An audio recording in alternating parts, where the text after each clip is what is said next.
बिस्मिल्लाहिर्रहमानिर्रहीम जी, अस्सलाम वालेकुम। मैं राना तजम्मुल और आप देख रहे हैं लर्निंग पॉइंट चैनल। आज के लेक्चर में हम ट्रुथ टेबल के कुछ बेसिक्स देखेंगे, जिसमें हम नेगेशन, कंजक्शन, डिसजंक्शन, इम्प्लीकेशन और डबल इम्प्लीकेशन की बात करेंगे। सबसे पहले नेगेशन की बात करते हैं, जिसको आप नॉट भी कहते हैं। तो हमारे पास अगर पी की वैल्यू ट्रू और फॉल्स है, इस पर अगर नॉट अप्लाई करते हैं, जिसको आप डैश पी डैश भी कह सकते हैं, या वैसे नेगेशन आपको बुक में मोस्टली इस साइन से मिलेगा। अगर वैल्यू ट्रू है तो उसको सिंपली फॉल्स कर दें, अगर वैल्यू फॉल्स है तो उसको सिंपली आप ट्रू कर दें। तो दिस इज नेगेशन। मतलब नेगेशन का मतलब है अपोजिट। अगर ट्रू है तो फॉल्स हो जाएगा, अगर फॉल्स है तो आपके पास ट्रू हो जाएगा। If we talk about conjunction, तो कंजंक्शन को बेसिकली एंड भी कहते हैं, और इसकी ये साइन होती है, राइट। यहाँ पे आपने देखा होगा कि ये साइन जो है ये किसकी, कंजंक्शन की है। हमारे पास ये ट्रुथ टेबल है, true true false false, Q की वैल्यू ट्रू फॉल्स है। तो सिर्फ एंड के केस में आप देखेंगे कि अगर दोनों ट्रू वैल्यू है तो आपके पास आउटकम ट्रू आएगी, अदरवाइज सारी फॉल्स आ रही। जिस तरह ट्रू ट्रू ट्रू, बाकी true false false, false true false, false false false. अगर हम डिसजंक्शन की बात करें, तो डिसजंक्शन के केस में आप देख रहे हैं हमारे पास, जिसको आप और भी कहते हैं, और इसकी साइन जो है और की ये साइन है, ठीक है। जिस तरह पी की वैल्यू है true true false false, Q की वैल्यू है ट्रू फॉल्स, ये हमारा बेसिक वैल्यूज़ हैं। अगर हम इस पर और अप्लाई करते हैं, तो और के केस में एक भी वैल्यू ट्रू हो जाती है, तो हमारे पास आउटकम क्या आएगी, ट्रू आएगी। अगर दोनों फॉल्स हैं तो फिर जाके उस केस में हमारे पास वैल्यू फॉल्स होती है, राइट। लेकिन हमने एंड के केस में क्या देखा था कि दोनों वैल्यू हमारे पास ट्रू है तो ट्रू आएगी, अदरवाइज फॉल्स ही। तो और के केस में क्या है, हमारे पास दोनों वैल्यू अगर फॉल्स है तो आउटकम फॉल्स आ रही है। इम्प्लीकेशन की बात करें अगर, जिसको इम्प्लाइज आप कहते हैं, आपने एरो की साइन देखी होगी, तो इसको हम सॉल्व भी करेंगे ट्रुथ टेबल बाद में, और प्रॉब्लम्स लेके भी उसे सॉल्व करने की कोशिश करेंगे। तो इसमें आपके पास एक केस में ही आपके पास फॉल्स वैल्यू आती है। अगर हमारे पास पहली वैल्यू ट्रू हो और अगली वैल्यू फॉल्स हो, तो आपके इस केस में हमारे पास जो आउटकम आती है फॉल्स आती है, अदरवाइज सारी की सारी वैल्यू क्या होगी, ट्रू। ट्रू ट्रू हमारे पास ट्रू होगा, फॉल्स ट्रू ट्रू होगा, फॉल्स फॉल्स भी ट्रू होगा। लेकिन अगर ट्रू इम्प्लाइज हम ट्रू और फॉल्स वैल्यू होगी, मतलब पी की वैल्यू ट्रू है और क्यू की वैल्यू फॉल्स है, और पी इम्प्लाइज क्यू होगा, तो हमारे पास क्या आएगी, फॉल्स आएगी। मतलब एक केस है जिस केस में आपके पास वैल्यू क्या आती है, फॉल्स आती है। इस चीज़ को आपने याद रखना। अगर हम डबल इम्प्लीकेशन की बात करते हैं, तो अगर हमारे पास दोनों वैल्यू ट्रू होगी तो आउटकम क्या आएगी, ट्रू। और अगर हमारे पास दोनों वैल्यू फॉल्स होगी तो तब भी हमारे पास आउटकम ट्रू आएगी, अदरवाइज हमारे पास आउटकम क्या आएगी, फॉल्स आएगी। So this was the basics of truth table. I hope आपको समझ आएगी। ओके, तो आई होप स्टूडेंट्स आपको निगेशन की, कंजक्शन की, डिसजंक्शन की, इम्प्लॉइज़ और डबल इम्प्लॉइज़ की समझ आ गई है। अब हम कुछ प्रैक्टिकली कुछ क्वेश्चंस को सॉल्व कर लेते हैं, ताकि एग्ज़ाम में क्वेश्चन किस तरह आता है मैं ये भी बता देता हूँ, और ट्रुथ टेबल में आप किस तरह आप ट्रुथ टेबल को सॉल्व करते हैं इन प्रॉब्लम्स को लेके। तो लेट्स स्टार्ट। हमारे पास यहाँ पे 3 प्रॉब्लम्स हैं, 3 क्वेश्चन है, हम तीनों के तीनों क्वेश्चंस को यहाँ पे सॉल्व करते हैं। एज़ यू नो, हमारे पास ये क्वेश्चन नंबर 1 है, ये स्टेटमेंट हम सॉल्व करने जा रहे हैं, राइट। तो हमारे पास स्टेटमेंट जो 1 है, इसमें कौन कौन से वेरिएबल यूज़ हो रहे हैं, यहाँ पे कितने टोटल वेरिएबल्स यूज़ हो रहे हैं, सबसे पहले आपने ये देखना है। यहाँ पे p एक वेरिएबल यूज़ हो रहा है और एक हमारे पास q वेरिएबल यूज़ हो रहा है, मतलब 2 वेरिएबल टोटल यहाँ पे यूज़ हो रहे हैं। अगर 2 आपके पास वेरिएबल यूज़ हो रहे हैं तो दैट मीन आपके पास कम्बिनेशन कितने बनेंगे, 2 की पावर 2, 4 कम्बिनेशन बनेंगे। तो हमने p और q यहाँ पे कुछ ऐसा लिखा, p में आप ट्रू ट्रू फॉल्स फॉल्स, और q में आप क्या लिखेंगे, ट्रू फॉल्स। ये हमारे पास 4 कम्बिनेशन जो आपके पास 2 वेरिएबल के केस में बनते हैं। तो हमारे पास यहाँ पे हमें क्या कुछ फाइंड करने की ज़रूरत है, क्योंकि हमने निकालना है पहले p एम्प्लॉयज़ नॉट p। तो इस पूरी इक्वेशन को सॉल्व करने से पहले हम नॉट p पहले निकालना पड़ेगा हमें, हम नॉट p निकाल लेंगे। तो हमने यहाँ पे नॉट p निकाला। नॉट p का क्या मतलब है कि जहाँ पे हमारे पास p वाले कॉलम में ट्रू आ रहा है, इस कॉलम में फॉल्स आ जाएगा, जहाँ पे फॉल्स आ रहा है वहाँ पे क्या हो जाएगा, ट्रू हो जाएगा। मतलब निगेशन का मतलब ये होता है कि जो p है आपके पास ऑलरेडी, इसकी जितने भी जो ट्रू है उसे फॉल्स कर दें, और जो फॉल्स है उसे क्या कर दें, ट्रू कर दें। अब हमारे पास क्या है, p एम्प्लॉयज़ नॉट p।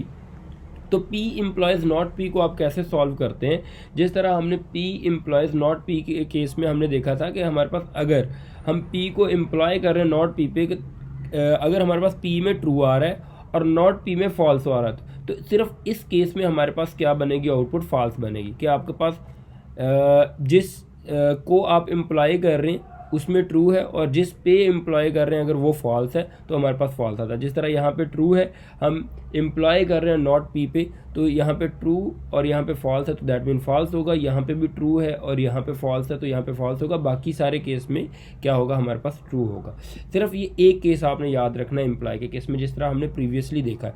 अगर हम पी एम्प्लॉयज़ क्यू की बात करते हैं तो again the same, P employees Q, ये तो हमारे पास ट्रू रहेगा, ट्रू आ गया। हमने ट्रू एम्प्लॉयज़ फॉल्स तो हमारे पास फॉल्स आ गया, बाकी सारे ट्रू हो गए। सिर्फ एक केस था ट्रू एम्प्लॉयज़ फॉल्स, हमने फॉल्स लिखा, बाकी सारे क्या आ गए, ट्रू आ गए।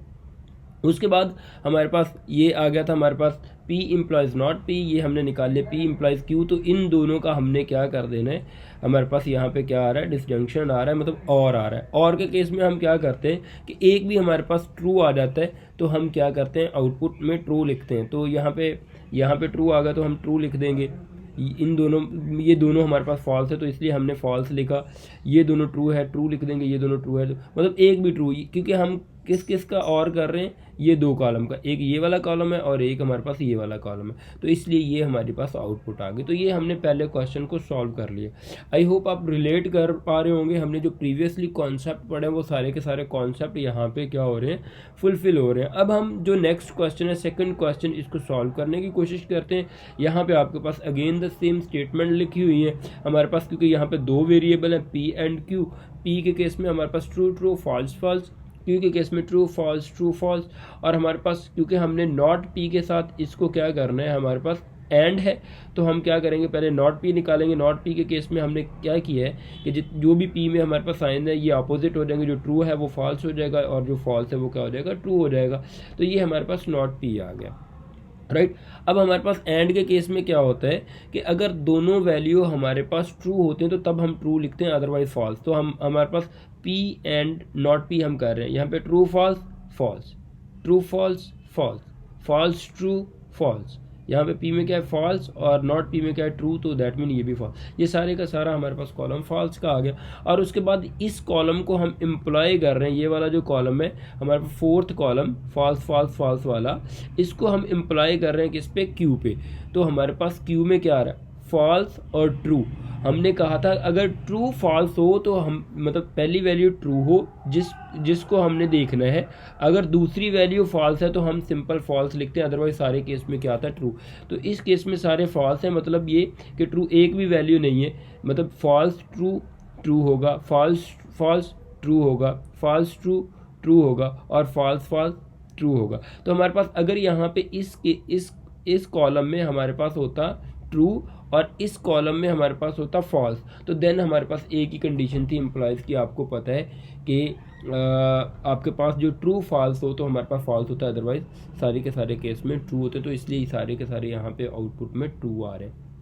ये हमारे पास थर्ड जो एग्जाम्पल है, थर्ड एग्जाम्पल आई होप आप खुद सॉल्व कर लेंगे। ये सिंपल एग्जाम्पल है, डबल निगेशन लगी हुई है, डबल एम्प्लॉयज़ है, निगेशन नहीं है। ये डबल एम्प्लॉयज़ का साइन है। डबल एम्प्लॉयज़ के केस में आप क्या करते हैं, एक चीज़ आपने याद रखनी है, अगर दोनों वैल्यू ट्रू हैं तो भी आपके पास जो आउटपुट आती है ट्रू होती है, अगर दोनों वैल्यू फॉल्स हैं तो तब भी आपके पास आउटपुट क्या आती है, ट्रू आती है। तो अदरवाइज़ आपके पास आउटपुट क्या आती है, फॉल्स आती है। बस ये चीज़ को आपने याद रखना है। तो होप्स हो कि आप ये भी एक्सरसाइज जो है, एग्जाम्पल जो है ये भी सॉल्व कर लेंगे। अगर आपने ये एग्जाम्पल सॉल्व कर लिया तो कमेंट करें कि दिस इज़ डन, क्योंकि आई होप आप कर लेंगे। और उसके बाद 3 कॉन्सेप्ट हैं जो हमने क्लास में भी आई होप डिस्कस किए थे, मैं आपके लिए ही लेक्चर रिकॉर्ड कर रहा हूँ जो आप देख रहे हैं। तो ये 3 कॉन्सेप्ट हैं। 3 कॉन्सेप्ट जो है टोटोलॉजी, कॉन्टीजेंसी और उसके साथ ही अब्सॉर्डिटी और कॉन्ट्राडिक्शन, ये 3 कॉन्सेप्ट हैं। 3 कॉन्सेप्ट बड़े सिंपल हैं। टोटोलॉजी के केस में क्या होता है कि आपके पास अगर आउटपुट सारी की सारी जो आपके पास आती है एंड पे, जो भी फाइनल आउटपुट होती है, अगर वो सारी की सारी ट्रू आ जाती हैं तो उसको टोटोलॉजी कहते हैं। जिस तरह यहाँ पे लिखा हुआ है, the statement which is true for all possible value of the variable in it.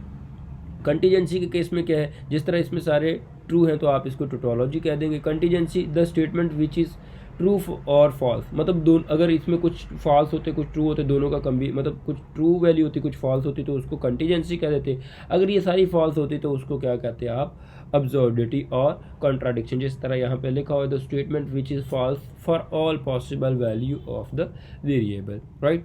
तो अब यहाँ पे नीचे कुछ क्वेश्चन दिए हुए हैं जिनको सॉल्व करके आप बताएंगे कि ये क्या है, टोटोलॉजी है, कंटीजेंसी है या कॉन्ट्राडिक्शन है। तो डेफिनेटली अगर सारी आउटपुट ट्रू आ जाते हैं तो आप कह देंगे टोटोलॉजी है, अगर मिक्स आती है तो आप कह देंगे कि वो आपके पास कंटीजेंसी है, अगर फॉल्स सारी आ जाती हैं तो आप कह देंगे कि वो कॉन्ट्राडिक्शन है या अब्सर्डिटी है। तो ये कुछ एग्जांपल्स हैं, ये आप लिख लें, इसको सॉल्व कर लें ये, क्योंकि अगर क्वेश्चन पेपर में आ जाता है तो आप ये एक्सरसाइज अगर आपने सॉल्व की होगी तो होप्स हो कि आप इसको सॉल्व कर पाएंगे। उसके बाद फर्दर भी यहाँ पे कुछ क्वेश्चंस गिवन हैं, ये भी आप प्रैक्टिस कर सकते हैं। ये आई होप कि जिस तरह हमने ये कॉन्सेप्ट को कवर किया है, अब ये जितने भी क्वेश्चन है, क्वेश्चन नंबर 4 है या इस तरह के जितने भी क्वेश्चन होंगे अगर पेपर में आता है तो आप सॉल्व कर लेंगे। एक प्रूफ है वो आप वो भी देख लें, यहाँ पे हम ये भी क्वेश्चन सॉल्व करके देख लेना प्लीज़। ये जो क्वेश्चन है ये भी सॉल्व करके देख लेना, सेम है ये भी, लेकिन यहाँ पे डिफरेंट एग्जांपल देने का मतलब ये है कि आप जो है इनको प्रैक्टिस कर लें। जब प्रैक्टिस करेंगे तो क्वेश्चन अगर पेपर में आ जाता तो होप्स हो कि आप सॉल्व करेंगे। ये प्रूफ जो है आपने खुद से प्रैक्टिस करना है, इसको लिख लें और प्रैक्टिस करें। Thank you so much for watching this lecture. Hopes हो कि आपको समझ आई होगी और इस चैनल को सब्सक्राइब भी कर लें इंशाल्लाह। इसी तरह आपको डिस्क्रीट स्ट्रक्चर के यहाँ पे लेक्चर मिलेंगे और कंप्यूटिंग के रिलेटेड जितने भी सब्जेक्ट हैं, operating system, database, data structure, artificial intelligence, hopes हो कि आप इंजॉय कर रहे होंगे। थैंक यू वंस अगेन, अल्लाह हाफिज़।